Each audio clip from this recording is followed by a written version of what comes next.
Voilà. Donc, si personne ne sait ce qu'il fait sur la terre, ensemble, on va discuter de ça avec nos bien-aimés. Donc, je vais accueillir la diaconesse Laurine. Quand elle s'approche, on acclame le Seigneur.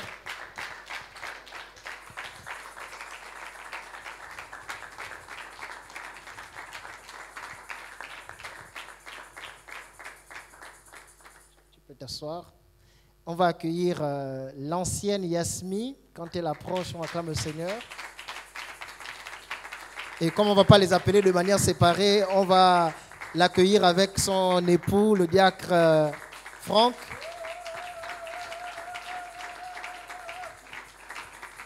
Nous allons accueillir le docteur Israël qui va s'approcher.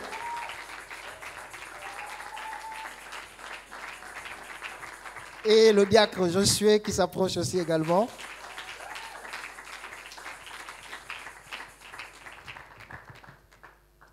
Et nous allons accueillir celle qui va animer le débat, notre bien-aimée, la sœur Larissa. On acclame le Seigneur. Amen, amen, amen, amen, amen. Amen. Bonjour encore tout le monde. Est-ce que tout le monde va bien cet après-midi, ce soir?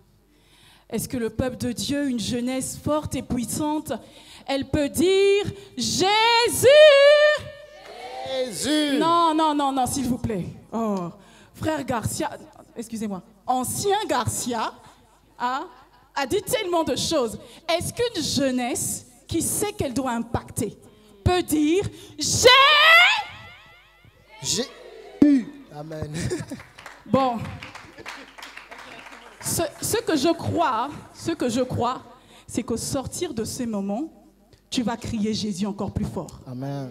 Amen. Amen. Amen. Que Dieu nous bénisse. Merci beaucoup pour ces moments. Nous remercions et nous voulons vraiment prendre le temps de le faire. Remercier notre Père spirituel parce que sans lui, on n'aurait pas été là. C'est vraiment un précurseur. Il a eu confiance en la jeunesse que nous sommes. Il a eu confiance en ces jeunes gens. Il les a formés et maintenant il les expose. Et on sait que le Dieu qu'il prie, il va également faire de grandes choses au travers de nos serviteurs qui sont au milieu de nous. Est-ce qu'on peut exalter, célébrer le nom de Jésus pour le pasteur Gilbert, papa? Que Dieu te bénisse, que Dieu fasse encore abonder ses grâces et ses bénédictions sur ta vie, que tu ne manques de rien et que les enfants que à qui tu as donné naissance, qu'ils soient ta couronne, qu'ils soient un sujet de joie pour toi et pour le ministère que tu diriges. Alléluia. Je reçois ces paroles au nom de Jésus. Amen. Ok. Amen. On ne va pas tarder, on a vraiment le temps nous est imparti. On va directement rentrer dans le vif du sujet. L'ancien Garcia nous a parlé du thème « Influence ton environnement ».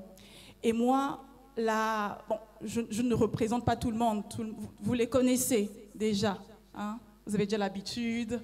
On a notre maman, sœur Lolo, frère Garcia, le diacre Josué, docteur Israël, on a le diacre Franck, on a notre ancienne maman Yasmi. Il faut aussi acclamer Jésus pour eux, s'il vous plaît, s'il vous plaît, s'il vous plaît. Ils prennent des risques pour vous là en ce moment. Ils s'exposent là en ce moment pour vous. Amen. Voilà, il faut honorer. Dieu aime quand on honore les autres. Donc, on disait, on va parler de jeunesse, influence ton environnement. Et moi, la première question que j'aimerais poser à nos serviteurs de Dieu ici réunis, c'est pourquoi ce thème? Vous aussi, n'est-ce pas? Pourquoi jeunesse influence ton environnement? Pourquoi? Ça vient d'où ce thème? Qu'est-ce qui vous a inspiré? Est-ce que vous étiez en train de dormir? Dieu a parlé. Qu'est-ce qui s'est passé? On va laisser la parole. Un ancien a déjà parlé, une autre ancienne va parler. Ah, c'est elle qui a eu le rêve, on ne sait jamais. Bon, je ne dirais pas que c'était un rêve, mais je crois qu'on a vu un besoin dans la jeunesse de savoir ce qu'elle est venue faire sur Terre et pourquoi elle est là. Tout à l'heure, l'ancien Garcia a posé la question, personne n'a levé la main. Je crois que même ceux qui savent pourquoi ils ont été créés, non pas lever la main. C'est-à-dire qu'il y a un peu de peur, il y a le manque de courage, mais nous savons que Dieu a vaincu la timidité. C'est pourquoi ce thème est là, c'est pour que l'on puisse diagnostiquer là où il y a des problèmes, on puisse diagnostiquer les choses qui ne vont pas dans la jeunesse afin de trouver les solutions ensemble.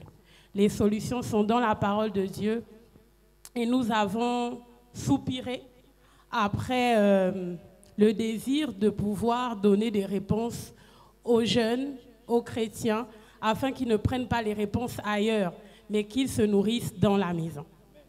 Donc voilà. Amen. C'est bon. Est-ce que c'était bon? Oui, amen. Ok. Ce n'est que le commencement.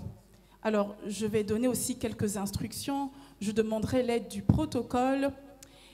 On a un panier avec des stylos et des petits papiers.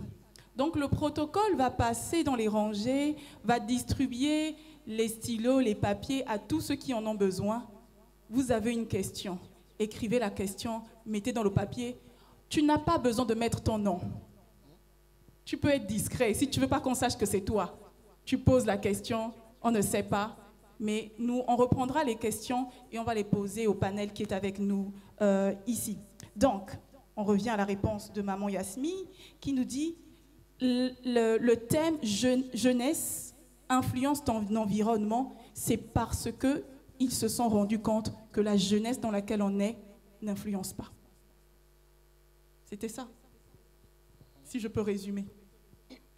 Ou alors... A du mal à influencer. A du mal à influencer. Ok. Et ce que frère Garcia nous disait, pourquoi justement elle a du mal à influencer? Parce qu'elle n'a pas les réponses. Que l'on va apporter aujourd'hui. Amen. Donc tout le monde suit. Hein? Donc on a du mal à influencer et aujourd'hui on veut apporter les réponses pour pouvoir influencer. La question, ça c'était Sœur Yasmi. Une autre question. Préparez-vous, hein. Moi aussi je prendrai les questions là-bas. D'accord? Une autre question que je vais poser, c'est, mais vous nous parlez d'influencer, influencer. Est-ce que tout le monde est obligé d'influencer? Très bonne question. Est-ce que, vous êtes d'accord avec moi vous ou pas? Je peux rester chez moi? Est-ce que je suis obligée d'influencer? C'est fort, hein? Il faut nous répondre. Ah, docteur. C'est un peu ce dont on parlait avec les jeunes quand on avait commencé justement à définir ce qu'est l'influence.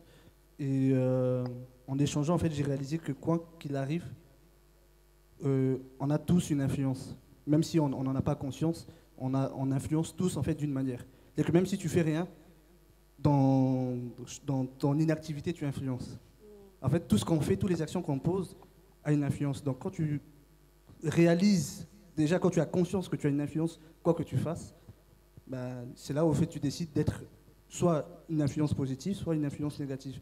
Mais pour moi, en fait, quand j'échangeais avec les jeunes, j'ai réalisé en fait, que quoi qu'on fasse, en fait, un être humain, tout être humain en fait, sur la Terre a une influence, que ce soit inconsciente ou pas. En fait. Moi, j'ai même relevé que en fait, le fait de ne rien faire, c'est faire quelque chose. En fait, c'est choisir de ne rien faire. Donc, c'est une action. Quand on ne fait rien, c'est une action qu'on pose, même si, en fait, comme il dit, parce que en fait, dans chaque action, on influence. Non, c'est juste qu'on influence parce qu'on a posé une action.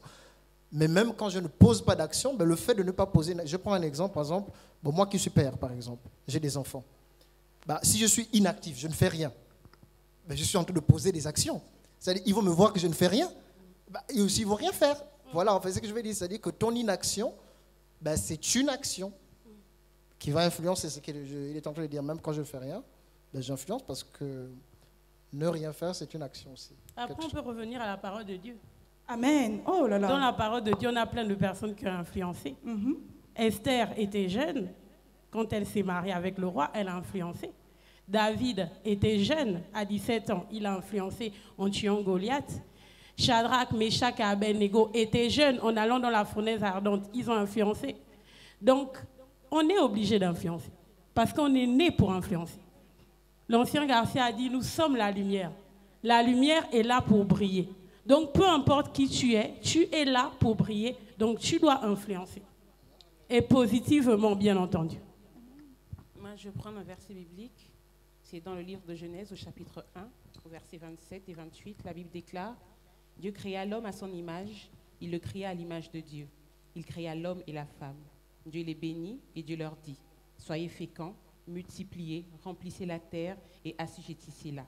Et dominez sur les poissons de la mer, sur les oiseaux du ciel et sur tout animal qui se meut sur la terre. » En fait, quand Dieu a créé l'homme et la femme, c'est avec un mandat de domination sur tout leur environnement. Et quand l'homme et la femme ont péché, ils ont perdu cette capacité, en fait, à dominer, à influencer ce qui les environne. Et c'est la raison pour laquelle Jésus-Christ est revenu sur la terre. C'est pour nous redonner notre position originelle. Donc, tous ceux qui ne sont pas nés de nouveau n'ont pas la capacité d'influencer selon le modèle de Christ. Ils vont influencer, oui, mais par les œuvres de l'ennemi. Ils vont influencer, oui, de manière négative. Mais Dieu attend de toi et de moi, qui sont nés de nouveau, d'influencer de manière positive. Et il nous a redonné cette capacité à influencer, la capacité à multiplier, à être fécond, à assujettir notre environnement et à dominer.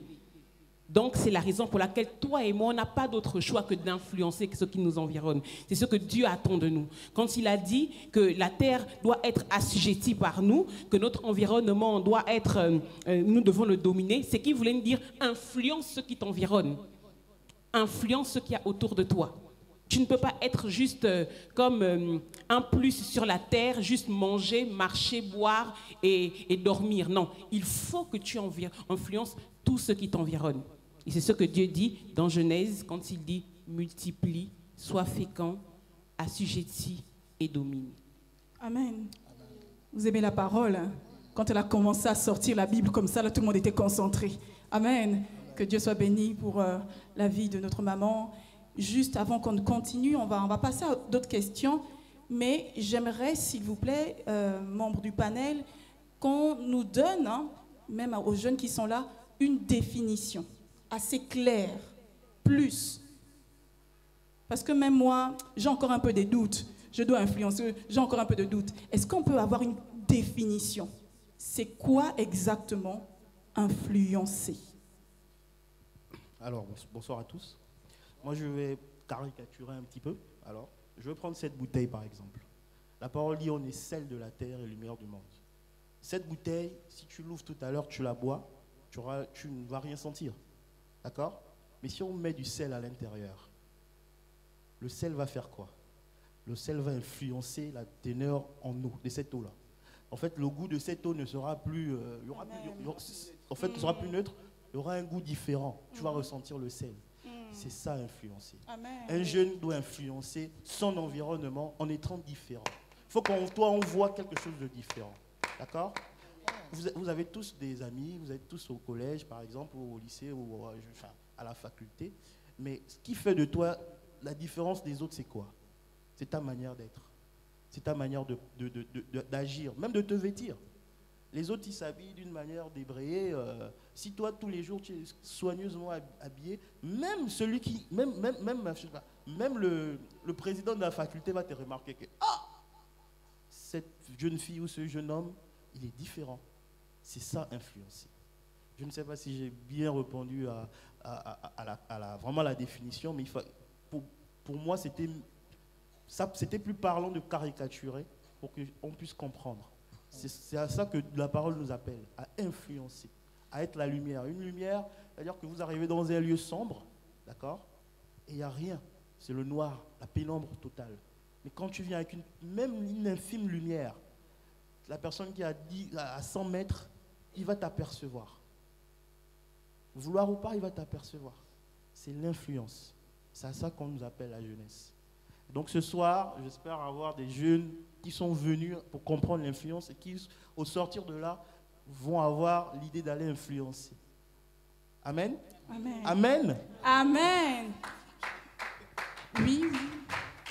Je me propose sur ce que vient de dire le diacre de poser une question. Oui, vous pouvez. À partir de quel âge peut-on influencer? Bon, j'avais cette question, mais on y va déjà, effectivement. Je vais juste me permettre. Il y a un panel ici, mais il y a un panel très spirituel.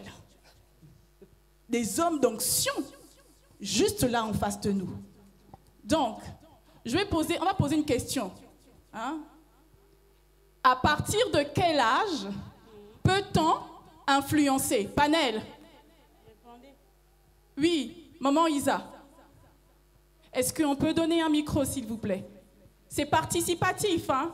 Donc, approchez vous-même, n'hésitez pas.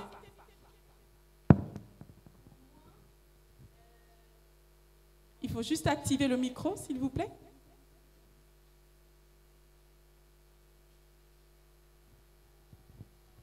Pour moi, on peut commencer à influencer dès qu'on est enfant, dès qu'on est bébé. L'exemple de Jésus. Si on voit bien à l'époque où Jésus est né, il y avait aussi d'autres bébés qui étaient là. Mais les mages ont dit, nous avons vie. Yes. Donc c'est ça qui avait montré la différence. Il y avait des bébés, mais ces bébés-là, il est différent des autres. Nous voyons aussi Moïse.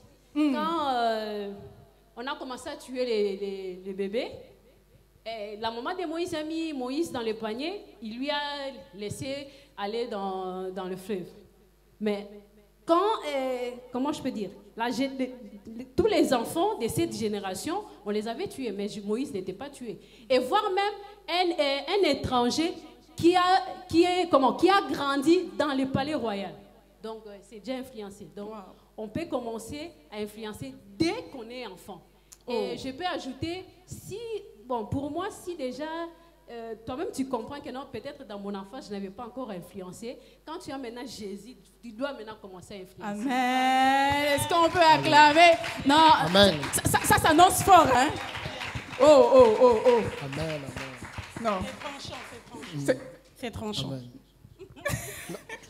Non, mais c'est bien de poser la question parce qu'on a tous les âges là.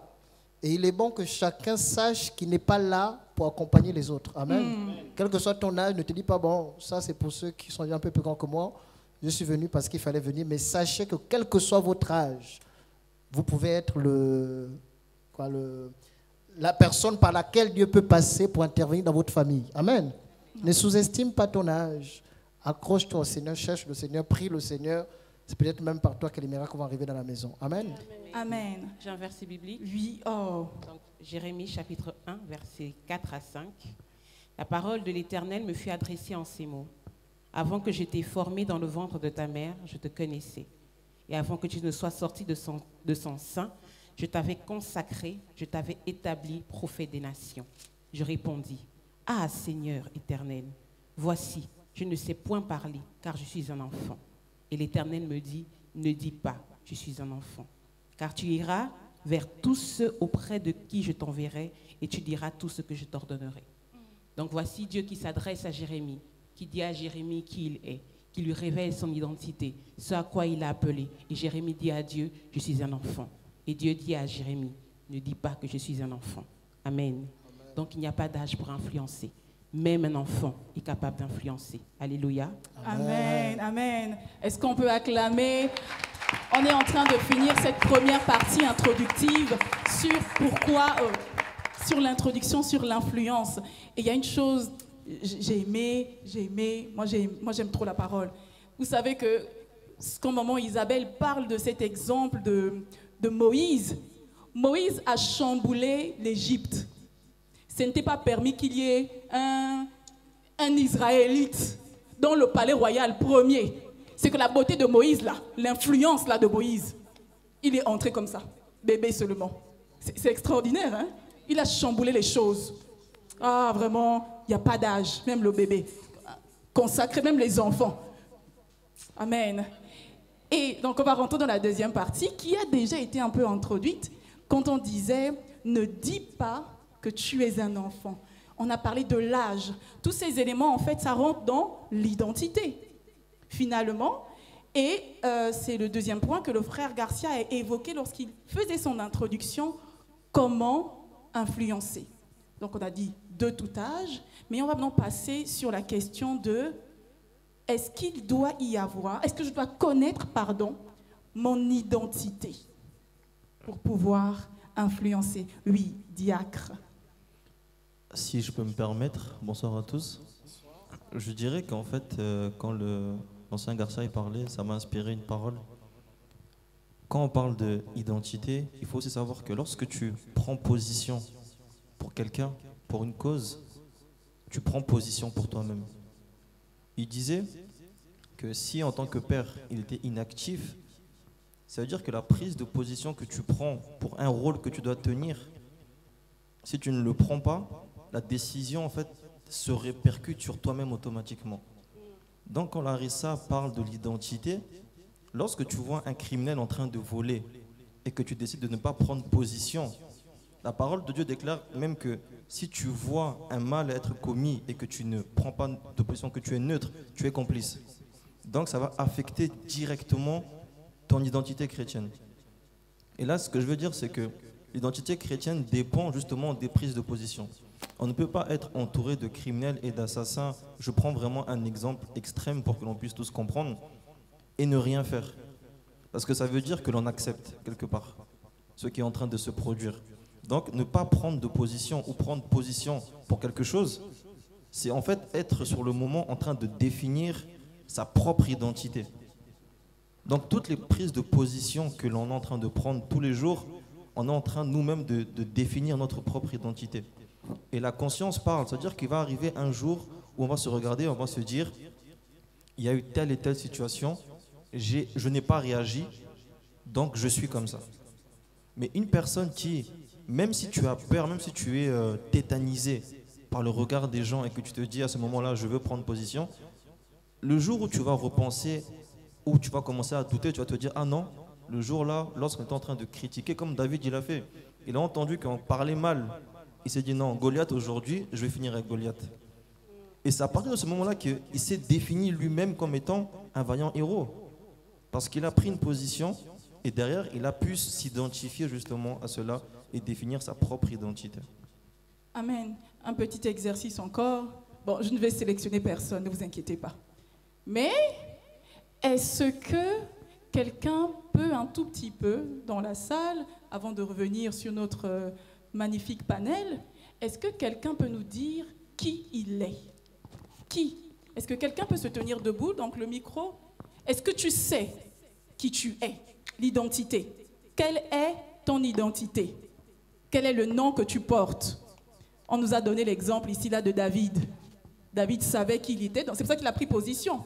Ça veut dire que lorsque ses frères se sont tués devant Goliath, lorsque ses frères ont fui devant Goliath, David, il a dit non, non, moi je sais qui je suis et je sais que je suis capable de vaincre Goliath. Il savait. Il n'y a pas que le panel qui va parler. Ah, amen. Est-ce que notre sœur peut se lever? On va écouter. Est-ce que tu connais ton identité? Quelle est ton identité? Je suis l'héritier du royaume. Héritier du royaume. En plus, c'est même sacerdoce royal, hein? Nation sainte. Il faut avoir les enfants qui viennent à l'église. C'est comme ça qu'ils nous sortent des... C'est une jeunesse qui vient aux réunions de la jeunesse. Ils ont les versets bibliques. Amen. Elle a dit, elle est héritière du royaume. Est-ce qu'on peut avoir d'autres définitions, s'il vous plaît? Est-ce que tu sais? Aidez-nous un peu. Si toi tu sais, si toi tu connais déjà un peu. Non? Donc là, vous voulez juste exposer le panel là. Qu'eux, ils doivent tout nous dire. Hein? La sœur, toi, tu as dit oui. Bon, comme c'est comme ça. Sœur Yasmi, ancienne. Tu me demandes qui je suis? Oui. Est-ce que tu peux nous aider? Donner un exemple. Est-ce que vous avez du temps? Vous avez du temps? Vous avez du temps? Si je commence à dire qui je suis, ça va prendre du temps. Mais je suis beaucoup. Je suis enfant de Dieu, d'abord. Je suis la fille préférée de Dieu. Et je suis la petite sœur de Jésus. Jésus, en même temps, c'est mon époux. En même temps, c'est mon ami. Je suis une merveilleuse créature de Dieu qui a été créée à l'image du Dieu suprême. Je suis belle, je suis intelligente, je suis sage. Je suis la femme sage qui bâtit sa maison. Je suis la femme vertueuse. Est-ce que je continue? Non, mais identifiez-vous. Hein, quand vous entendez comme ça, tu dis, moi aussi je suis. Est-ce qu'on peut faire, sœur Yasmi, donc tu es Je suis une belle créature. Je suis intelligente. Je suis forte et courageuse. Je suis créée à l'image de Dieu. Je suis l'amie de Jésus. Je suis l'épouse de Christ. Wow, si je suis. Oh, je suis l'enfant préféré de Dieu. Moi, j'ai tout saisi. Amen. La foi vient de ce que l'on... J'ai entendu comme ça, j'ai saisi. Oh non, oh, je le suis. Amen. Lambano, voilà. Donc, quand tu sors là, tout ce qu'elle a dit là, tu réclames aussi, je suis. La bonne a dit, je suis. La bonne a dit, je suis. Quand tu iras dehors, on dit, non, mais toi, tu n'étais pas là? Je suis. Amen. Ok. Elle a dit ce qu'elle était. Mais pourquoi savoir qui on est? On ne peut pas influencer un environnement sans savoir qui on est. Parce que l'influence dépend déjà de qui je suis. C'est ce que je suis qui va se répandre autour de moi. Donc je ne peux pas influencer quiconque si je ne sais pas déjà qui je suis. Et donc j'ai besoin de savoir qui je suis pour pouvoir influencer les autres. Et pour savoir qui je suis, j'ai besoin de retourner auprès de la personne qui m'a créé. Ce n'est pas mon père qui va me dire qui je suis. Ce n'est pas ma mère. Parce que même eux, parfois, ne savent pas qui je suis. Je suis sûre que les parents de Moïse ne savaient pas qu'ils avaient dans leur maison l'écrivain des 5 premiers livres. Ils ne savaient pas qu'ils avaient dans leur maison celui qui allait apporter la loi, la table de la... Il l'ignorait totalement. Et pourtant, c'était les parents de Moïse. Donc, mon identité n'est pas due à ma race. Elle n'est pas le fruit de mon éducation. Elle n'est pas le fruit de ma couleur de peau. Ça n'a rien à voir. Mon identité, je suis qui Dieu, je suis ce que Dieu dit que je suis. Donc, pour connaître qui je suis, c'est comme en fait, le poisson a été créé pour être dans les eaux. Si le poisson sort des eaux, il meurt. Il quitte son état naturel. Donc moi, pour savoir qui je suis, j'ai besoin de retourner à la source, auprès de celui-là qui m'a créé. Donc j'ai besoin de prendre du temps dans la présence de Dieu. Et là encore, ça dépend de chaque individu parce qu'on est tous particuliers. Et donc même la façon dont on va recevoir notre identité, dont on va voir la révélation, dépend de chacun. Quand on regarde Jacob, il a fallu que Jacob passe la nuit à combattre avec Dieu pour que Dieu lui révèle qu'il est Israël et non Jacob, le nom que ses parents lui avaient donné. Quand tu vas regarder à Samson, Samson, il est né en sachant qui il était. Dieu a parlé à ses parents.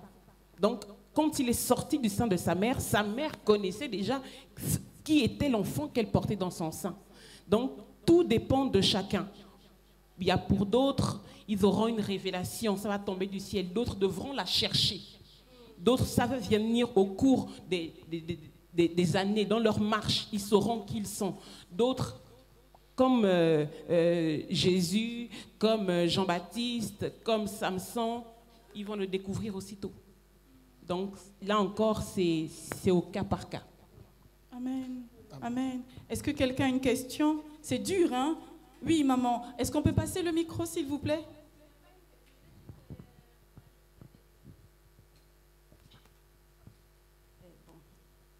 Verset biblique à l'appui. Vous venez de nous dire, est-ce que... La question c'était quoi d'abord, pardon? La question c'était de savoir pourquoi justement connaître son identité. Ok. Bon, selon ma réponse, on doit connaître l'identité pour bien agir. On prend l'exemple de Gédéon. Quand l'ange de l'Éternel, la Bible nous dit, Juge 6, 12, l'ange de l'Éternel lui apparut et lui dit, l'Éternel est avec toi, vaillant héros. Gédéon lui dit, ah mon Seigneur, si l'Éternel est avec nous, pourquoi toutes ces choses nous sont-elles arrivées? Donc en fait, ce que je voulais dire est que si tu ne connais pas ce que tu es, tu ne peux pas agir.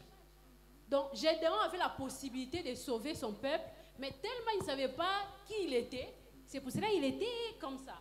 Mais quand Dieu, l'ange lui a parlé, lui dire que non, tu es voyant héros. Donc, il faut savoir l'identité pour bien agir. Donc, amen, amen, amen. Amen. Oui, c'est ça. Amen. On peut acclamer, on peut acclamer. Oh, on peut acclamer vraiment. Oui, ancien. pour abonder dans le même sens que mes bien-aimés, donc rappeler quand même à une personne que avant d'arriver, bon, il y a déjà une identité, il y a des points de notre identité qui est collectif en fait, qui ne va pas, parce que quelqu'un pourrait partir en se disant il faudrait que je puisse avoir une révélation particulière de Dieu qui me dit que je suis, mais je vais, comme tu as dit tout à l'heure, il y a beaucoup de choses que l'ancienne Yasmi citait, ça n'a rien d'une révélation particulière où Dieu lui apparaît, c'est dans la Bible, c'est pas tout le monde suit. Voilà, il y a une partie de notre identité que l'on retrouve dans la Bible. En lisant la Bible, on va retrouver ça et c'est ce qui va nous dire qui nous sommes.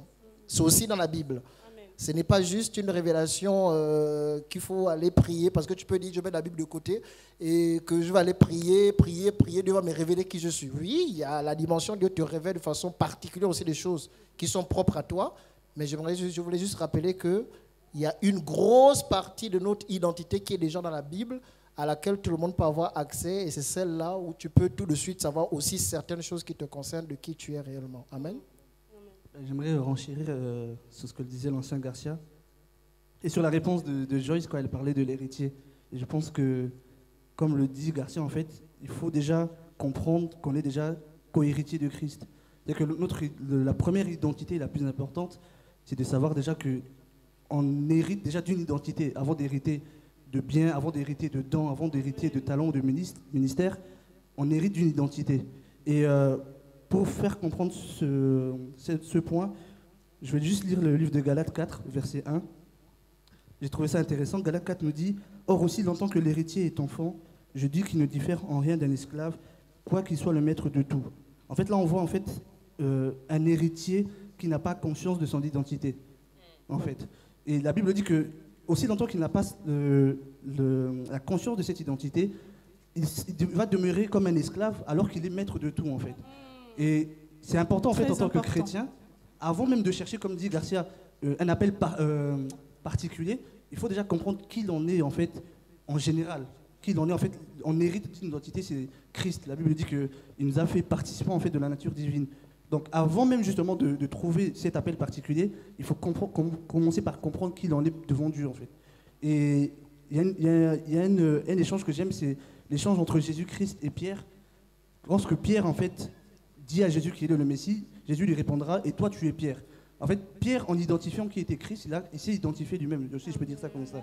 Il a trouvé son identité en s'identifiant en Christ en fait.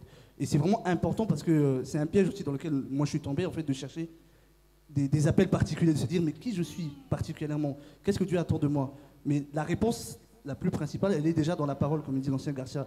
En fait, tu fais déjà un grand chemin, un grand parcours en méditant la parole et en cherchant d'abord qui tu es devant Dieu, avant de chercher justement l'appel particulier. Waouh, ça c'est vraiment des interventions de docteur, ça. C'est poignant, hein. Faut vraiment que moi aussi j'aspire. Je vais prier pour avoir cette dimension. Non, mais ce que j'ai bien aimé, et je vais poser la question encore au panel, c'est que on voit en fait là l'importance de connaître un tout petit peu son identité. On a parlé, la recherche de l'identité peut nous emmener à même aller chercher Jésus. Vous savez, on se pose la question, mais les païens n'ont pas d'intérêt. Mais un païen qui est perdu, un païen qui est troublé, qui est confus, tu lui présentes Jésus, Jésus peut lui définir qui il est. Jésus va le rassurer. Donc, pour ceux qui vont évangéliser là, ils ont besoin de connaître qui est Jésus pour être même stable psychologiquement. Amen. Et la question que je voulais poser, est-ce que vous pouvez un peu nous donner les inconvénients de ne pas connaître son identité, pratiquement parlant? Parce que là, le dire comme ça, oui, on ne connaît pas son identité, voilà, et tout, ouais, oui, amen, ça c'est la Bible. Mais, concrètement, on vit ça comment? Est-ce que vous avez des expériences, des témoignages, ce qui se passe dans la vie d'un enfant de Dieu, chrétien, qui ne connaît pas du tout son identité?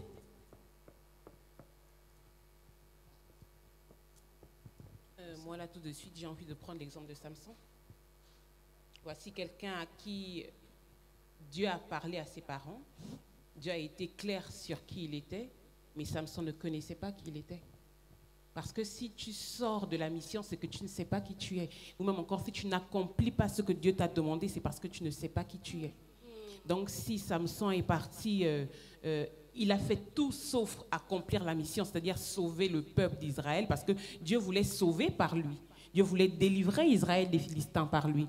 Mais si Dieu n'y est pas parvenu, c'est parce que Samson ne savait pas qui il était. Et parce qu'il ne savait pas qui il était, il a fait de mauvais choix.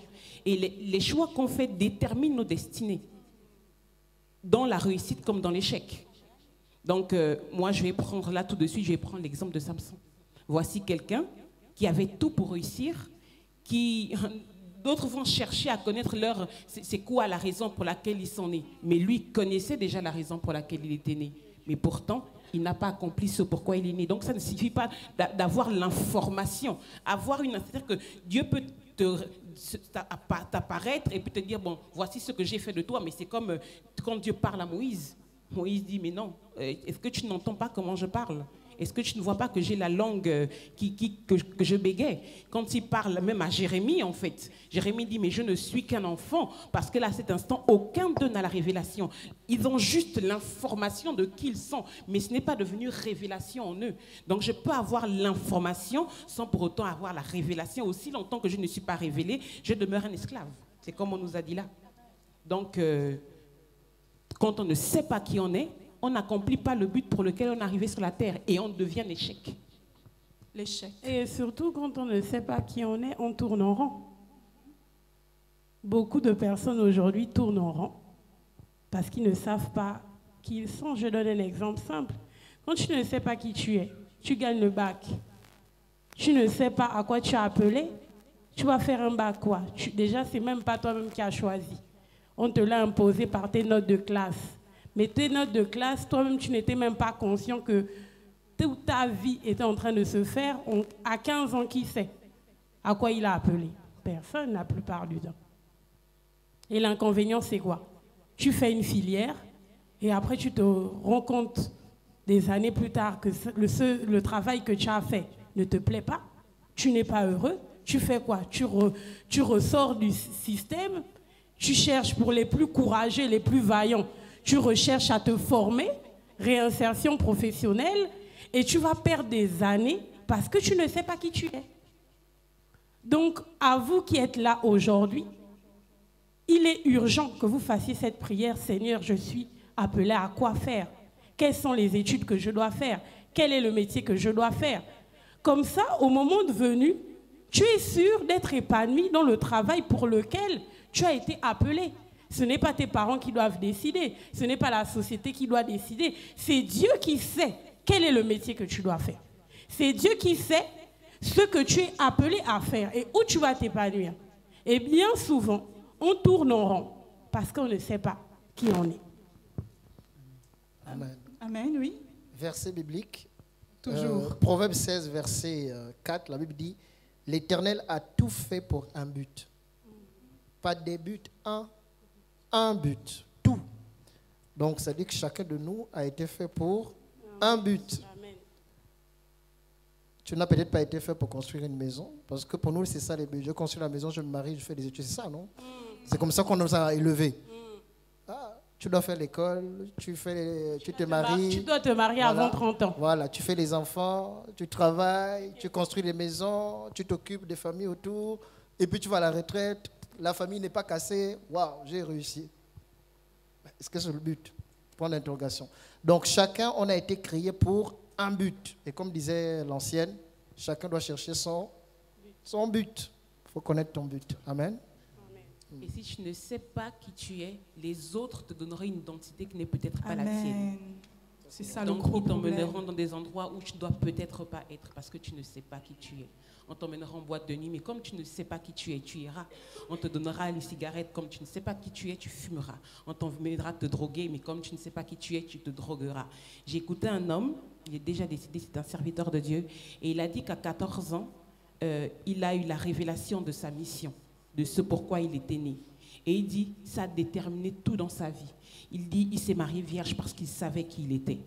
Il a dit, il ne s'est pas drogué, il n'a pas fumé, il n'est pas parti dans les boîtes de nuit parce qu'il savait que s'il partait dans ces endroits, ça allait empêcher l'homme qui doit être d'être. Donc, même les choix de tes amis, quand tu sais, j'ai écouté Aliko Dangote, on connaît que c'est le noir le plus riche de toute la terre. Et il dit en fait que parce qu'il savait où il allait, il s'est séparé de certaines amitiés. Parce qu'il savait que si je continue avec eux, ils vont m'influencer négativement et m'empêcher d'aller où je veux être.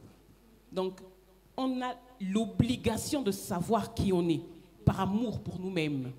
Si on s'aime, on a l'obligation de savoir qui on est. Parce que si on ne sait pas qui on est, les autres nous donneront une identité qui n'est peut-être pas la nôtre. Et ils vont nous emmener sur un chemin qui n'est pas le nôtre. Amen. Et les autres, en parlant d'identité, les autres vont nous faire porter des armures qui ne sont pas les nôtres. Amen. Comme David, on lui a fait porter l'armure de Saül. Mais il ne devait pas vaincre Goliath avec une armure. C'était autrement. Donc, tu dois savoir qui tu es pour porter tes propres habits. Tes propres habits, c'est quoi? Tes décisions. Tu dois faire tes choix toi-même avec le Saint-Esprit.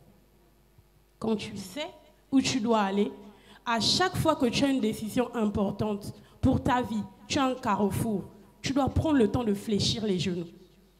Ta destinée est trop importante pour que tu fasses des choix mondains, des choix dictés par le monde, dictés par ta famille, dictés par les personnes qui t'entourent, parfois qui ne connaissent même pas qui tu es. Ta vie est trop importante pour te laisser dicter par un copain, un ami, qui lui-même il ne sait pas là où il va, mais c'est lui qui t'influence. Je te dis. Il t'influence dans ta manière de t'habiller, dans ta manière de parler. Toi, dans ta famille, on ne dit pas wesh, tu commences à dire wesh. Toi, dans ta famille, on ne dit pas des grossièretés. Tu commences à dire des grossièretés. Pourquoi? Parce que tu veux rentrer dans un moule.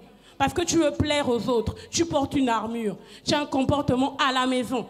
Dehors, tu as un autre comportement. Tu vis dans la duplicité. À la maison, on te croit calme. Dehors, tu es leader. Du banditisme. Et les parents sont choqués. Mais comment c'est elle est bavarde? Là-bas, elle est bavarde. Pourquoi? Elle a double identité. On va parler des vraies choses aujourd'hui. Amen. C'est pour ça qu'on va prendre Amen. le papa Emmanuel qui a une question. On va prendre la question de notre papa Emmanuel. J'ai une question. Là, Laurie a parlé de Aliko Dangote. J'aimerais savoir, faut-il être chrétien pour connaître sa destinée? Si oui, Aliko Dangote, est-il chrétien? Est-ce que c'est un chrétien? Amen. Ça, c'est des très bonnes questions, ça. Est-ce qu'il faut venir à l'église? Il y a beaucoup de gens qui sont multimilliardaires aujourd'hui. Ronaldo? Même Ligno aussi. Voilà, même Digno aussi. Ce sont des gens qui ont percé, mais ils n'étaient pas chrétiens. Diacre? Moi, j'aurais une réponse. On va lire la Bible. Amen. Comme toujours, Luc 19, Luc 19, 42. Je lis au nom de Jésus. Si toi aussi, au moins en ce jour qui t'est donné, tu connaissais les choses qui appartiennent à ta paix, maintenant, elles sont cachées à tes yeux. J'aimerais revenir sur ce passage qui est très intéressant parce que on parle ici, il y a un mot qu'il faut retenir, c'est si tu connaissais. Si tu connaissais, ça veut dire qu'il y a un moment donné où dans la vie, on doit avoir une connaissance. La Bible, quand on parle de la Bible, ce n'est pas simplement un livre avec des histoires. Parce que la Bible, quand on regarde la Bible, elle commence par la Genèse. C'est-à-dire que Dieu, par là, a voulu nous montrer où est-ce que l'homme commence. Quel est son commencement? Pourquoi est-ce qu'il a été créé? Il y a eu des lois qui ont été données à l'homme pour un but. Donc ça veut dire que, vous parlez de cet homme, comment il s'appelait encore? Aliko, qui est l'homme le noir le plus riche. Il y a un moment donné où il a eu une connaissance, une vision. Pour savoir où tu vas, il faut savoir qui tu es, avoir un certain niveau de connaissance. La connaissance, en fait, ça ne tombe pas comme ça du ciel. Il faut soi-même, en fait, avoir cette démarche-là de vouloir se renseigner. Il y a des grands, par exemple, des traders, des gens qui sont aujourd'hui riches, qui sont devenus riches non pas parce qu'ils ils ont forcément prié, mais parce qu'à un moment donné, ils se sont dit, je veux savoir, je veux connaître. En tant que chrétien, la connaissance de la parole de Dieu doit en fait être accompagnée de la connaissance de soi-même ou des choses de ce monde. On parle de cet homme qui est devenu riche, on va dire, pour moi, il a eu une connaissance, mais peut-être que demain, il ne saura pas la garder. Mais la vision en fait du chrétien, quand on parle ici de la parole de Dieu, de la paix, la connaissance, en fait, il faut aller la chercher. Personne ne peut savoir qui il est s'il ne prend pas cette démarche de prendre la parole de Dieu, de prendre même un simple livre. Parce que comme disait l'ancienne Yasmine, si ce n'est pas toi qui te définis, quelqu'un d'autre va te définir. Et ce sont des personnes qui ont pris des livres de ce monde et qui ont bien sûr eu accès à des connaissances, de la richesse, etc. Mais nous, notre livre, c'est la parole de Dieu. Donc en fait, je pense qu'il faut pas, en fait, il faut savoir dissocier. Ce n'est pas parce qu'une personne a réussi que sa méthode est la méthode à suivre. Mais nous, on a notre propre méthode. C'est pour ça que j'ai commencé par la parole de Dieu. Dans la parole de Dieu, on a tout, du début jusqu'à la fin. On commence par le livre de la Genèse, le commencement, par l'Apocalypse, qui veut dire le livre des révélations. Donc à un moment donné, en fait, il y a un début, il y a une fin. Et c'est ça la vraie histoire de l'homme. Moi, je voudrais ajouter, c'est que j'ai pris l'exemple d'Aligo Dangote parce que c'est quelqu'un qui savait où il allait. Et ce n'est pas parce que c'est l'homme le plus riche qu'il a réussi. Je tiens à préciser ça, parce que la réussite n'est pas définie en fonction de possession. La réussite est définie en fonction de est-ce que j'ai atteint le but pour lequel je suis né, pour lequel Dieu m'a créé. Dans ce livre de Proverbes, on vient de lire, Dieu a créé toutes choses pour un but, même le méchant pour le jour du malheur. Donc je peux avoir des maisons, je peux avoir des voitures, je peux influencer toute la terre selon le monde. Si ce n'était pas inscrit dans le livre de vie, comme David a dit, toutes mes destinées sont dans tes mains, si ce n'est pas ce que Dieu a dit de moi, pour Dieu je suis un échec. Combien même aux yeux des hommes je suis une réussite. Donc ça c'est très important. Est-ce qu'on peut acclamer le Seigneur? Quelle précision. Amen, amen. Quelle précision. C'est fort, hein? Amen. Ça veut dire que tu peux être riche, mais si tu rates le ciel, à quoi me sert-il? C'est ce que Jésus a dit à cet homme, justement, ce jeune homme qui lui a dit, moi j'ai tout laissé. Et en plus, Jésus lui a dit, ok, d'accord, si tu as tout accompli dans la loi, abandonne tes richesses et suis-moi. Et il a été incapable de suivre Jésus. Mais Jésus lui a demandé ses richesses parce que Jésus savait qu'il y était attaché.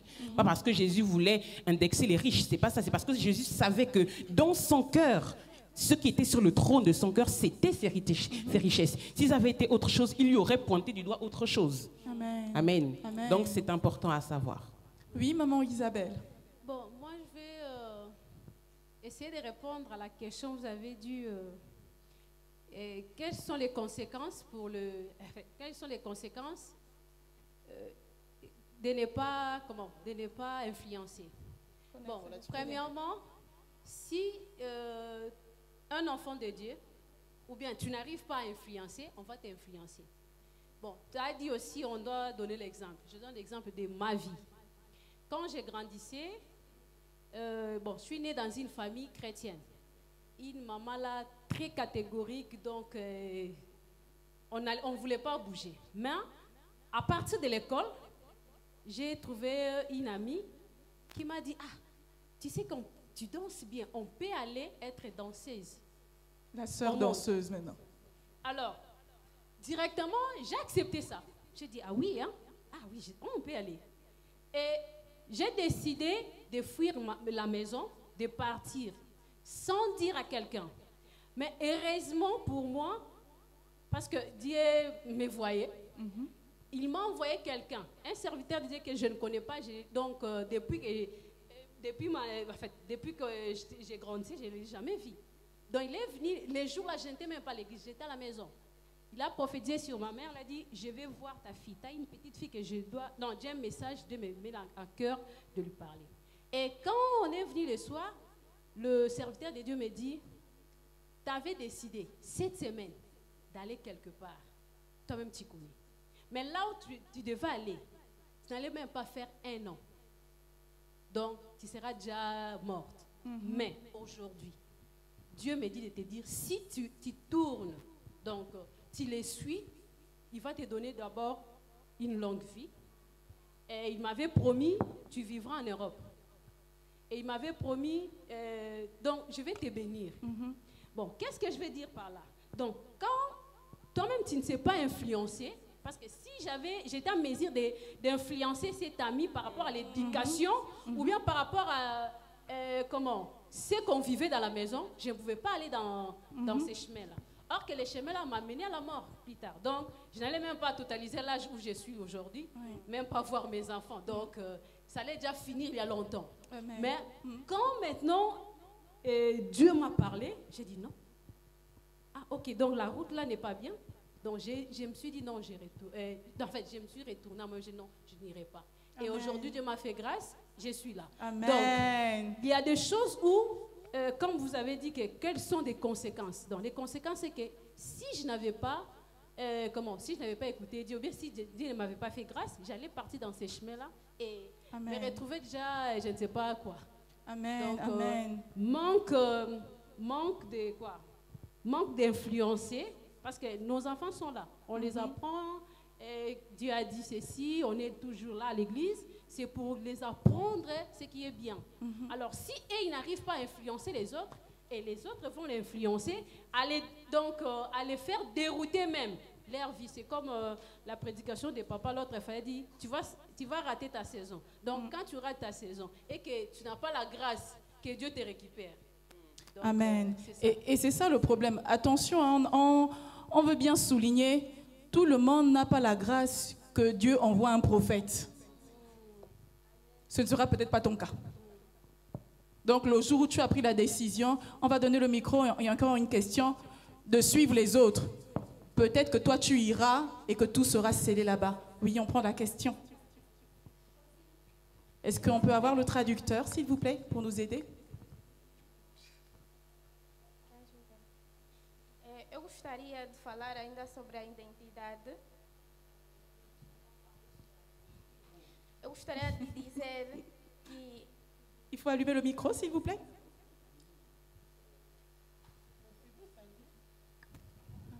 Eu gostaria de falar que ninguém nasce com uma identidade definida. Moi, je voulais dire que personne n'est avec une identité définie. A identidade é cultivada. La identité est cultivée. Quando eu digo cultivada, eu quero dizer que é preparada. Quand je dis cultiver, ça veut dire se préparer.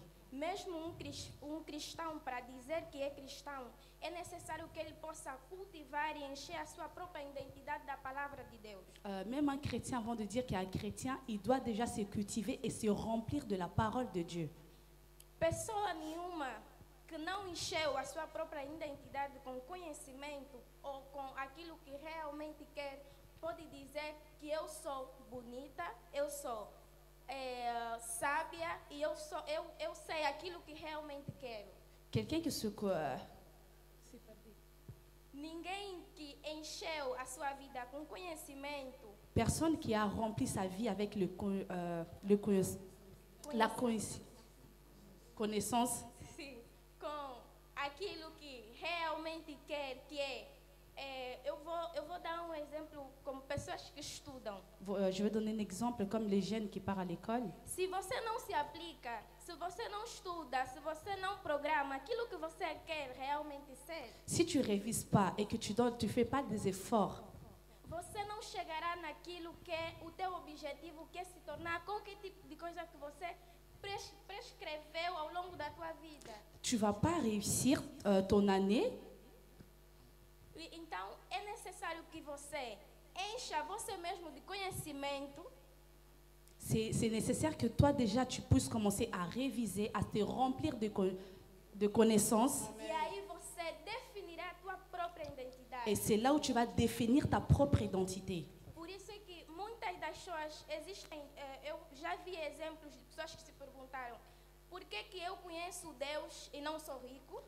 J'ai déjà vu des gens qui se disaient pourquoi moi je connais Dieu mais je suis pas riche. Mas a pessoa que não conhece Deus, mas é rica. Mais les gens qui connaissent même pas Dieu, ils sont riches. É porque a pessoa cultivou. C'est parce que la personne a cultivé. E procurou. Il a cherché. Aquilo que ele queria realmente ser. Tout ce qu'il a voulu être. Então a influência tem a ver com a transformação. L'influence y a à voir avec la transformation. C'est ça que je voulais dire. Amen. Bravo. Que Dieu bénisse notre sœur. Amen. Amen. Est-ce que dans le panel, on veut rajouter quelque chose? On va passer à d'autres questions. Amen. Oui. Ok, non. Alors, je veux juste qu'on revienne juste quelques secondes sur ce qui était dit. On parlait des conséquences de ne pas connaître, conséquences pratiques, hein, de ne pas connaître son identité. Mais est-ce que ne pas connaître son identité peut avoir des influences aussi sur notre psychologie? On nous parlait tout à l'heure sur notre état, sur notre comportement, notre attitude.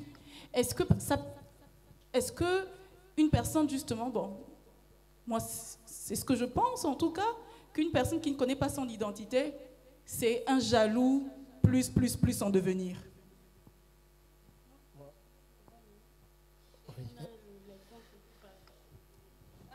On a l'exemple le plus parlant, Caïn et Abel. Amen. Caïn ne savait pas qui il était. Parce que s'il savait qui il était, il allait savoir que ce n'est pas son offrande qui le définit. Et ce n'est pas parce qu'aujourd'hui, c'est l'offrande d'Abel qui est montée que son offrande n'allait pas monter demain. Le problème de beaucoup de personnes, c'est qu'ils ne connaissent pas leur couloir. Amen. Chacun a son couloir, chacun est né pour un but. Si toi tu jalouses Dena Moana parce qu'elle chante bien, et toi tu chantes bien mais tu n'es pas exposé comme elle, c'est parce que tu ne sais pas qui tu es. Tu n'es pas Dena Moana, même si tu sais bien chanter. Et tu ne seras peut-être pas un jour une Dena Moana. Amen. Elle, c'est son appel. Donc toi, tu peux être appelé à chanter, mais seulement à l'église. Est-ce que ça ne partira pas dans les nations. Parce que Dieu te veut seulement dans l'église. Ça ne veut pas dire que l'appel de Dena Moana est plus grand que le tien parce qu'elle est exposée. Ça veut juste dire que ton périmètre, c'est l'église seulement. L'église locale. Et elle, son périmètre, c'est l'international.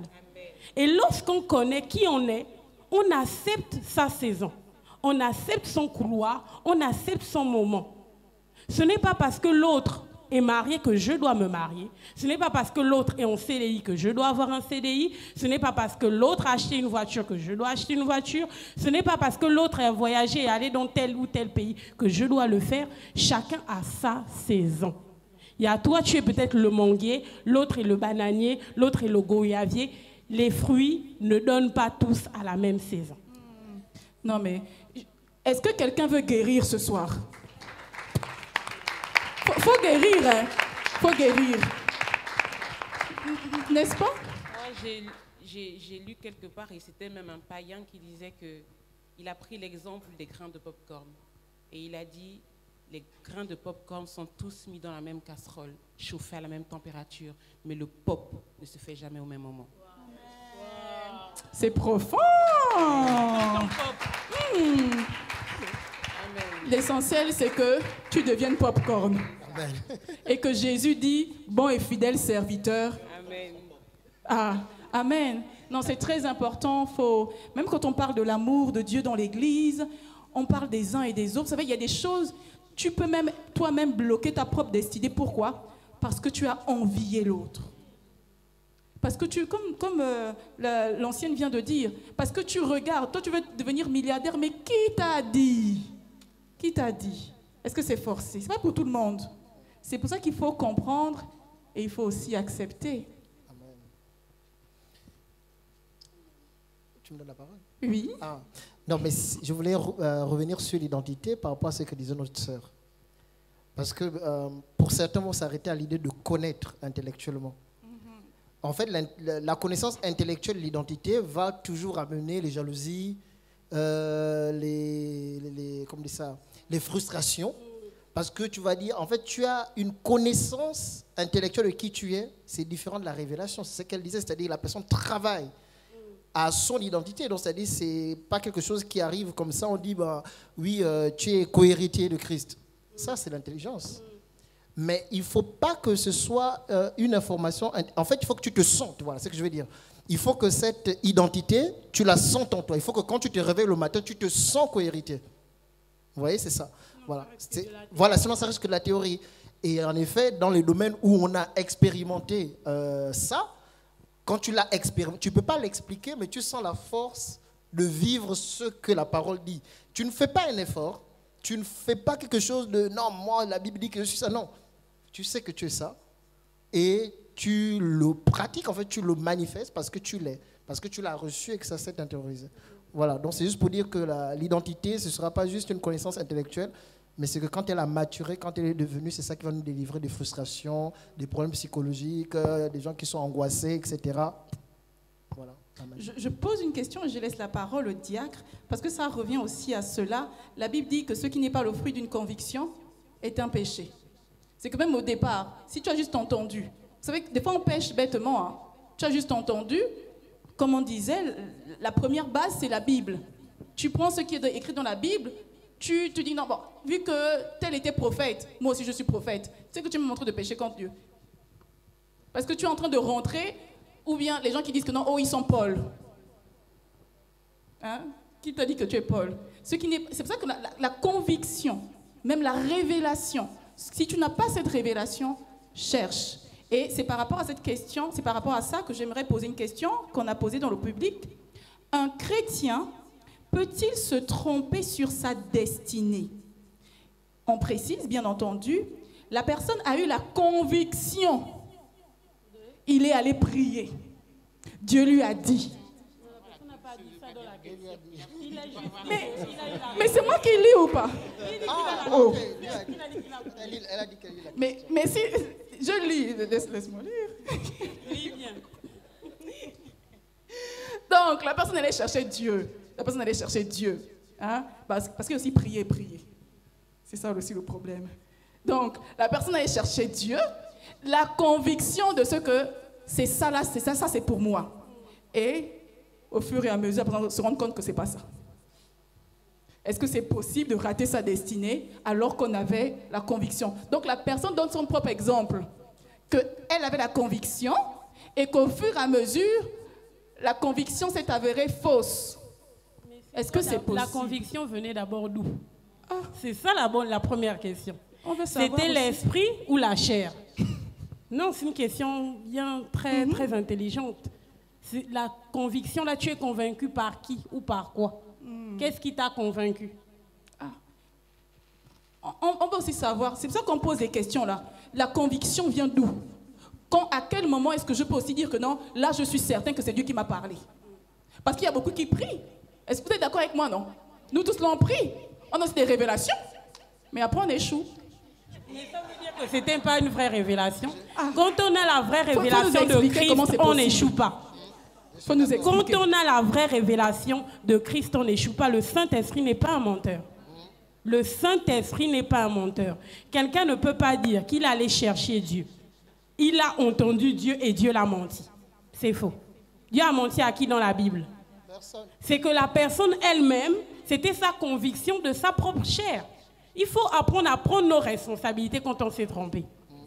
Mais maintenant, comment parvenir? Il se peut aussi il se peut que Dieu a donné la conviction, mais est-ce que la personne aussi raconte tout l'itinéraire?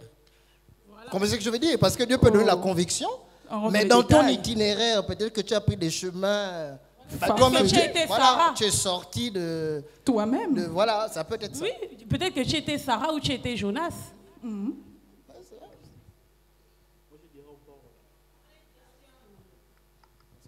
Alors, moi je dirais encore, comment la personne allait prier? Est-ce qu'il allait prier pour avoir une confirmation de ce que sa chair avait nourri, ou il est allé prier neutre pour que Dieu lui parle? Parce que, attention, faut bien comprendre les choses. Quand on va vers le Père, c'est pour attendre une directive précise. On ne part pas avec déjà des choses nourries en nous, et on va aller prier, c'est dire que on va aller prier et tu vas attention parce que l'ennemi aussi te parle en ce moment. Donc si tu vas avec déjà quelque chose nourri dans ta chair, d'accord, ancré, et tu t'approches du Père et te dire et tu vas entendre une voix qui va te dire c'est ça. Ah, Dieu a parlé, c'est ça. Attention. Donc il faut aller neutre devant le Père, d'accord. Approchez-vous du... Voilà, ok. Voilà, moi c'est ce que je voulais rajouter. Aller avec le cœur pur. Et la Bible dit même Dieu a dit même au peuple d'Israël, attention à vos prophètes parce qu'il y a des prophéties qui vont vous donner, ça ne vient pas de moi, ça vient d'eux-mêmes. Ça dit, ce sont des prophètes. Hein. Donc il y a des gens qui peuvent prophétiser des choses, ils confirment ce que tu as demandé, à ce que tu veux. Ils te confirment ça là sur place. Tu pars avec ça. Oh, c'est ce que Dieu a dit. Non, ça vient de lui, ça ne vient pas de Dieu. Amen. N'oubliez surtout pas que notre ennemi, le diable, rôde comme un lion rugissant, cherchant qui dévorer. Juste une porte, juste une petite parenthèse. il vient te souffler quelque chose. Et puis oui, ah, Dieu a dit, je pars. Alors que ce n'était pas la volonté de Dieu. Le Dieu a dit facile. Ah, oui. Il disait que le diable aussi donne des révélations. Il s'est approché de Jésus et rien de ce qu'il a dit à Jésus n'était faux. Hein. Parce que souvent on croit que quand c'est quelque chose qui semble être une vérité, c'est que forcément le Père a approuvé. Mais non. Quelle est la source de l'information en fait? Je crois que c'est vraiment important de connaître la source de l'information. Est-ce que c'est Dieu qui nous parle ou alors c'est l'ennemi qui nous parle? Parce que le but de l'ennemi, c'est que tu n'atteignes jamais la destination. Le but de l'ennemi, c'est que tu ne rentres jamais dans ta destinée. Parce qu'il sait que si tu rentres dans ta destinée, des vies seront sauvées, des vies seront transformées, Jésus sera glorifié. Et donc son but, c'est que ce soit jamais possible en fait. Donc il faut vraiment être... J'ai envie de marteler quelque chose, c'est vraiment en tant que jeune, on parle d'influencer, mais vraiment attachons nos écritures et attachons nos Saint-Esprit. Parce que c'est le Saint-Esprit qui révèle ce qu'on écrit, ce qui est écrit ici. Paul dit, la lettre tue, mais l'Esprit vivifie. Il donne la vie aux écritures. Donc vraiment, en tant que jeune, on doit faire une chose, on doit connaître la Bible plus qu'on ne connaît l'utilisation de TikTok. On doit connaître la Bible plus que comment on connaît quels sont les derniers potins qui sont sortis, quelle est la vie des stars, qu'est-ce qui se passe dehors. Tu dois connaître la Bible plus que toutes ces choses en fait, parce que de là dépend ton histoire. Souvent, on est stupéfait de ne pas avancer dans la vie ou de ne pas être ce qu'on doit être, mais pourtant, on a le secret entre nos mains et ce secret-là, on le garde fermé. En fait, la Bible, quand tu la gardes fermée, tu dis Dieu tais-toi. Quand tu l'ouvres, tu dis Dieu parle-moi. Et souvent, on oublie de l'ouvrir. Hein. On passe des heures et des heures sur nos téléphones, mais on ne passe pas du temps avec ça. On ne passe pas du temps avec ça. Et notre salut dépend de ça, notre histoire dépend de ça, notre destinée dépend de ça, notre identité dépend de ça. On doit méditer les Écritures. Et ça, il n'y a pas d'âge pour ça. Dès que tu sais lire, tu peux lire la Bible. Amen. Dès que tu sais lire, tu peux lire la Bible. La Bible n'est pas réservée à un certain type, à un certain âge. Ce n'est pas pour ceux qui ont 20 ans, ce n'est pas pour ceux qui ont un titre, ce n'est pas pour ceux qui ont un ministère. C'est pour quiconque est né de nouveau. Amen. Donc prenons le temps de lire les Écritures. Amen. Moi, j'aimerais ajouter quelque chose par rapport à ce qu'elle a dit. En fait, c'est la connaissance de la parole de Dieu qui va nous aider à savoir si ce qu'on est en train de faire, c'est bien ou pas. Je donne mon exemple personnel. Quand j'étais à l'université, j'avais fait une session mathématiques. J'avais fait première année mathématiques. Et vraiment, je crois que c'était la pire année de ma vie.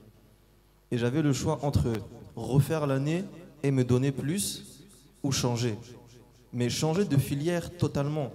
Et en fait, quand on arrive face à ce genre de décision, la première chose que j'ai fait, je me suis dit, je prie. Mais je n'avais pas encore la connaissance. Mais il y a une chose qui m'a dit, demande à Dieu des signes. On ne peut pas en faire de prières sans demander à Dieu qui te donne des signes. Tous les disciples, tout le monde, ils ont tous eu des signes. Dieu les a accompagnés dans des signes. Si on ne demande pas à Dieu des signes, on va faire des paris. Ce n'est plus une prière que tu es en train de faire, c'est un pari. Donc c'est un pari risqué, très risqué même. Et quand je demandais à Dieu un signe, j'étais en train de regarder maintenant l'adresse de ma nouvelle école. Et je regardais l'adresse et j'ai vu que la rue de la gare où je devais m'arrêter s'appelait la rue des Bénédictions. Je me suis dit, c'est là, c'est ça. C'est ça. La prière que j'ai faite, j'ai eu ma réponse. C'était le jour même.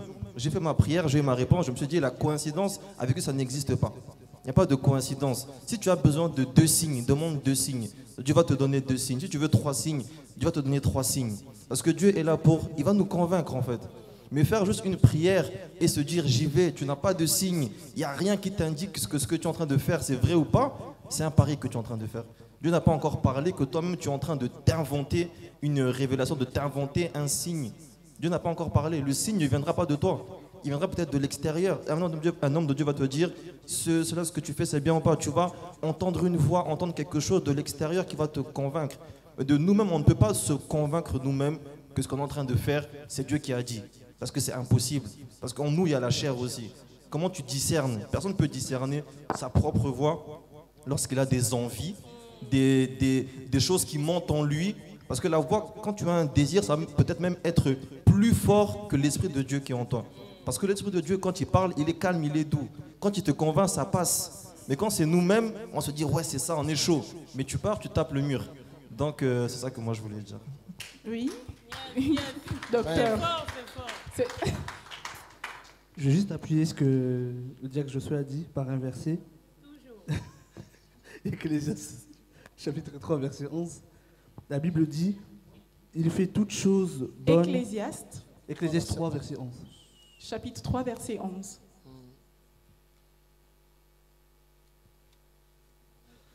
On dit, donc, il fait toutes choses bonnes en son temps, même il a mis dans leur cœur la pensée de l'éternité, bien que l'homme ne puisse pas saisir l'œuvre que Dieu fait, du commencement jusqu'à la fin. Et j'aimerais juste revenir sur ce que l'ancien Garça avait dit sur le parcours. Quand on lit la Bible, en fait, quand on médite la Bible, on regarde l'histoire des héros comme Joseph, comme David, comme Jacob.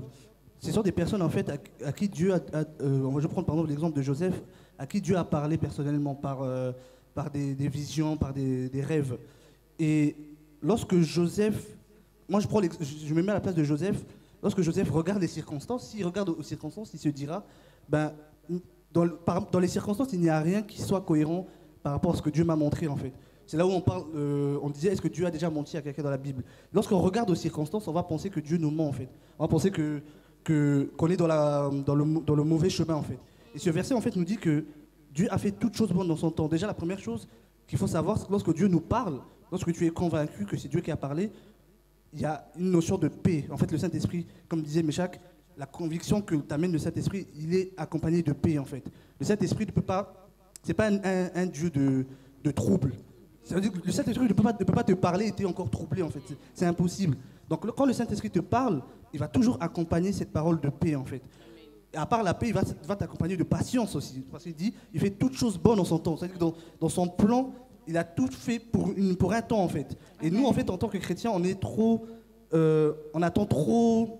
On est impatient, voilà. On veut que les choses se passent. Dès que tu as reçu la parole, tu veux que les choses se passent. Mais imaginez, Joseph, il a reçu la parole à 17 ans. Et c'est quoi, 13 ans profond. 13 ans plus tard, il a vu, en fait, l'accomplissement de cette parole. Donc, il s'est armé de passion. C'est comme dit l'ancien Garcia, le parcours, en fait, il est atypique à chacun, en fait. Le parcours, en fait, par rapport à ce que Dieu a dit, des fois, ça va te montrer, les circonstances vont te montrer le contraire. Les circonstances vont te dire que Dieu a menti, en fait. Mais quand tu regardes les héros, comme David, comme Joseph, comme plusieurs héros, comme Jacob, en fait. Jacob, à qui on a dit que c'est lui qui va dominer. Mais lorsqu'il vient dans ce monde, il est le second. J'ai remarqué, en fait, que lorsque Dieu fait une promesse, il y a toujours, les circonstances vont toujours vouloir nous décourager, en fait. Ils seront toujours contraires. Mais il faut savoir, en fait, que la conviction que le Saint-Esprit te met est toujours accompagnée, en fait, de la paix, en fait. C'est Dieu, le Dieu concerne n'est pas un Dieu de trouble. Amen, amen, amen, amen, amen, amen. Waouh! Vous savez, on est en train d'arriver à la fin, mais depuis là, on me dit qu'il y a que les questions là-bas. On fait comment? On fait comment? On répond aux questions. On répond aux questions? Ah, mais c'est trop calme. On répond aux questions ou on part? Vous êtes curieux, hein? Mais c'est de la bonne curiosité. Amen. On va quand même répondre aux questions. Mais oui. Comment savoir si c'est Dieu qui nous a parlé, nous a révélé? On a eu des indices ici, c'est vrai, mais est-ce qu'on peut encore en rajouter? Peut-être que quelqu'un a dit, oui, mais la patience là, 1 an, 2 ans, 3 ans, les signes là que je demande de plus. Est-ce qu'on peut aider la jeunesse, s'il vous plaît? Comment savoir? On a eu quelques éléments. Après, déjà, là, en fait, la question, c'est comment entendre Dieu, en fait. Quasiment oui. C'est ça. Comment discerner, savoir que... Si c'est Dieu ou pas. Il faut déjà passer du temps dans sa présence. Amen. Si c'est ton père qui te parle, même s'il est dehors et que toi, tu es dans la maison, vu que c'est ton père, tu le côtoies, tu sauras que c'est ton père. Il n'y a pas un enfant ici qui ne connaît pas la voix de ses parents. Moi, je me rappelle que nous, quand on était petits, on connaissait même le bruit du moteur. Donc, dès que le papa arrive, tu entends le moteur, tu sais que là, c'est papa qui arrive. Parfois, même l'odeur. Donc, vous savez, on connaît la voix de notre Père quand on passe du temps dans sa présence. Le défi de cette personne, je pense, elle veut savoir comment entendre Dieu. Samuel, il y a un exemple typique dans la Bible. Samuel a entendu la première fois Dieu, il ne savait pas que c'est Dieu. Amen. Il ne savait pas parce qu'il ne connaissait pas. Et il a eu un mentor qui était là, qui était Élie, qui lui a montré la voie. Mais ton premier mentor, c'est la parole de Dieu. Quand Dieu te parle, il va toujours faire référence à sa parole. Et c'est sa parole qui va venir donner la paix dans ton cœur, la conviction dans ton cœur. Si quelque chose est contraire à la parole de Dieu, elle ne vient pas de Dieu. Il n'y a pas à chercher un verset biblique ou une histoire dans la Bible où quelqu'un a marché dans le péché pour venir te convaincre que oui, celle-là aussi, elle était tombée dans la Bible, Dieu a pardonné, voici. Non. Tout est une question de quelle est la volonté de Dieu. Amen. La parole, lire la parole de Dieu. Passer du temps dans sa présence. On laisse les réseaux sociaux, TikTok, Snapchat, on laisse d'abord de côté. On cherche à connaître Dieu. Et c'est possible d'avoir une intimité avec Dieu quand on est jeune. Ce n'est pas fait pour un certain âge. Oh, c'est has-been. Non, ce n'est pas has-been. C'est présent. Aujourd'hui, c'est urgent de connaître Dieu. Parce que si tu ne connais pas Dieu, le diable va te parler. Le diable va venir te susurrer à l'oreille, il va te dire qui tu es. Non, les parents t'ont parlé d'une certaine manière, tu n'as pas accepté. Toi, tu commences à vouloir faire la rébellion. Non, il ne m'aime pas, personne ne m'aime, moi je ne suis pas compris dans cette maison, vous êtes trop africain, vous êtes trop ceci, ici, voici. Non, c'est la parole de Dieu. La Bible dit de respecter les parents, de les honorer. Donc si la parole de Dieu est contraire à ce que tu veux faire, tu dois te dire que c'est la parole de Dieu, c'est la parole de Dieu, et le diable, c'est le diable. Tu dois scinder les choses, mais le problème aujourd'hui, c'est que beaucoup ne connaissent pas la parole. Donc à cette personne, je dirais, retourne aux Écritures, premièrement. Deuxièmement, passe du temps dans la prière, passe du temps dans la méditation. Aujourd'hui, il y a des Bibles audio. Tu écoutes la Bible, tu lis. Au lieu de rester sur ton smartphone, à rester sur Snap, tu peux passer même 20 minutes, 15 minutes. Tu te donnes des petits challenges, 15 minutes chaque jour. Après-demain, tu fais 20. Après-demain, 25. C'est petit à petit. Et tu vas voir progressivement, tu vas entendre le Saint-Esprit te parler. Il n'y a pas de miracle. Il faut être patient. Amen. Non, ne vous inquiétez pas, on est en train de finir. Vous savez, demain, il y a un rendez-vous. Demain, on est encore là. Demain, on va approfondir aussi, je pense, par rapport aux différents éléments qui seront présentés. Mais ce que j'ai beaucoup aimé, en fait, c'est que la Bible nous dit qu'il a donné le pouvoir à quiconque croit de devenir enfant de Dieu. Celui qui n'est pas enfant de Dieu ne peut pas écouter Dieu, ne peut pas reconnaître sa voix. Et donc, c'est des éléments aussi, je crois, qui peuvent aider. Tu vas aller prier, mais tu pries qui? Tu n'es pas enfant de Dieu, tu n'es pas reconnu, tes prières ne vont nulle part, toi tu tournes là autour. C'est très important d'accepter le Seigneur, Jésus-Christ comme Seigneur et Sauveur, d'entrer dans ses voies et d'être accepté par Christ. Je vais, avant de clôturer, laisser la parole aux différents membres du panel. Ils vont donner un dernier message, une dernière parole pour cette jeunesse qui est en quête de son identité afin d'influencer. Cette jeunesse qui est challengée, qui a des défis et qui a la difficulté en fait de relever ces défis. Ils vont donner un mot et ensuite on retournera la parole à la modératrice. On va commencer par le docteur, s'il vous plaît. Moi, ce que je pourrais dire à la jeunesse, je vais juste vous ramener un très beau message de l'ancien Garcia. C'est un message encore que j'ai encore dans ma tête. C'est pour s'identifier, il faut être identifiable. Et pour être identifiable, il faut déjà s'identifier en Christ, en fait. La Bible dit que lorsqu'on tourne vers lui le regard, lorsqu'on regarde l'Éternel, lorsqu'on l'admire, lorsqu'on regarde, en fait, on est transformé en la même image de gloire en gloire, en fait. Et c'est la clé que Yasmine a donnée, en fait. Tout est là, en fait.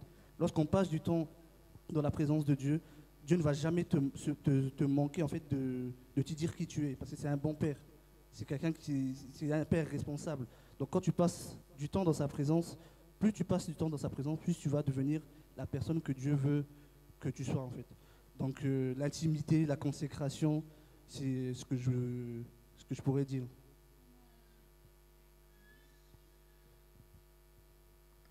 Alors moi je pourrais dire, déjà j'espère qu'on a quand même essayé d'éclaircir les choses. Et je dirais à un jeune ou une jeune ce soir, c'est que sache qu'il n'y a pas d'âge pour influencer. À ton niveau, influence comme tu peux. Influence parce que la parole dit que tu es celle de la terre et lumière du monde. Influence parce qu'aujourd'hui, tu te dis, je suis jeune, il faut que je marque mon empreinte. Sois une actrice ou un acteur et non un spectateur. Dis-toi bien, Jésus revient bientôt. Et quand il va venir, est-ce que je vais partir? C'est cette question qui doit t'animer dans ton cœur. Chaque jour, chaque nuit, chaque matin, à chaque seconde des journées. Parce que tôt ou tard, on partira. Mais est-ce qu'on va partir au bon endroit? Même en étant un jeune, on doit l'avoir dans notre cœur. Il se laisse chercher, il se laisse trouver par ceux qui le cherchent. Cherche ton Dieu. Prie. Consacre ton temps à Dieu. Le TikTok passera, mais jamais Dieu ne passera pas. Voilà. Jésus t'aime, Jésus t'aime, Jésus t'aime, Jésus a besoin de toi. Ta jeunesse, donne-la à Jésus. Donne-la à Jésus. Il n'y a rien dans ce monde. Les boîtes de nuit, il n'y a rien là-bas. Tu vas te détruire. L'alcool, il n'y a rien dedans. La cigarette, il n'y a rien dedans. Les copains, les copines, un jour, tu auras tellement le choix que le choix va te dépasser. Donc, Jésus t'aime. Donne ta vie à Jésus. Tu ne vas pas regretter. Nous, on a fait le choix de donner notre jeunesse. Aujourd'hui, si c'était à refaire, j'aurais même accepté Jésus à bébé. Si c'était à refaire, il y a des choses que je m'en serais passé. Il y a des regrets aujourd'hui, mais pourquoi j'ai perdu du temps dans ci, dans ça? Je vous assure, dehors, il n'y a rien de bon. Ce que tu vois dehors, que tu veux aller vivre là, ça va te détruire, ça va te tuer. Donne ta vie à Jésus entièrement. Même si tu venais à l'église, parce que ce sont tes parents qui t'ont mené, je prie qu'après cette conférence, tu viennes maintenant à l'église parce que tu as rencontré Christ. Amen, amen, amen. Moi, je crois que la plus grande tragédie de l'être humain, ce n'est pas seulement de mourir, c'est de mourir sans accomplir ce pour quoi on est arrivé. Dans les cimetières, il y a plein de rêves, il y a plein de livres qui n'ont pas été écrits, il y a plein de vies qui n'ont pas été impactées. Tout ça se trouve au cimetière. Pourquoi? Satan a arrêté des destinées. C'est son but, arrêter des destinées, empêcher à des destinées de prendre vie.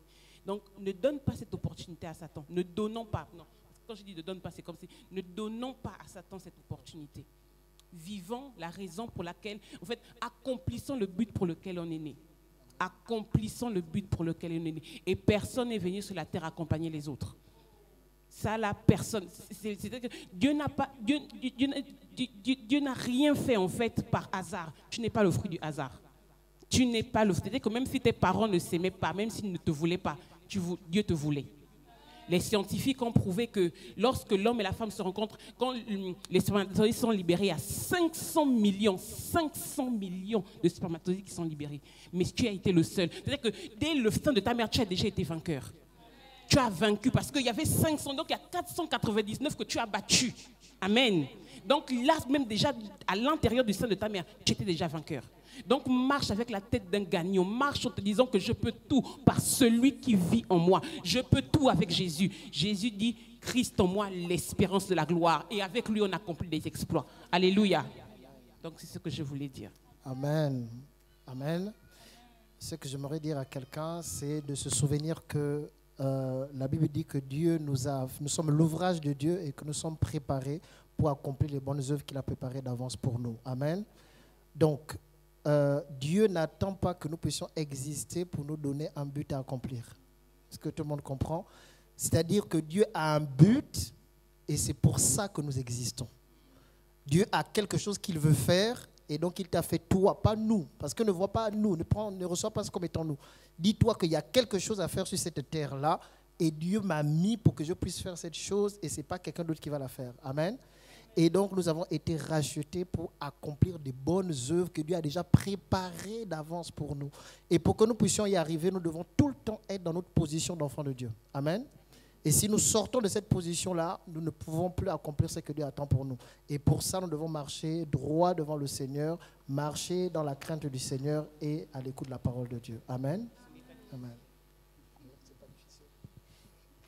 Donc, ce que je pourrais dire aussi pour terminer, c'est que la parole de Dieu déclare « Résistez à l'ennemi et il fuira l'un de vous ». C'est-à-dire que c'est des combats, tout ce qui est esprit d'échec, de dépression, la peur de se montrer lorsque nous sommes dans un environnement avec des personnes qui ne sont pas chrétiennes. Le jour où tu vas résister à cela, ce n'est pas que tu vas devenir plus fort. Ces esprits-là de peur, ils vont fuir. Et tu vas prendre l'habitude, on va prendre l'habitude, et les gens même vont voir, ils vont même plus oser en fait douter de ton identité. Parce que c'est des démons qui vont fuir. Parce qu'un jour tu les as vaincus, demain ils ne reviendront pas. Donc c'est ça que je voulais dire. Amen. Est-ce que, s'il vous plaît, est-ce qu'on peut juste acclamer le Seigneur? Waouh! Ils ont dépensé de l'énergie pour vous satisfaire. Vraiment, que Dieu soit loué pour chacune de leurs vies.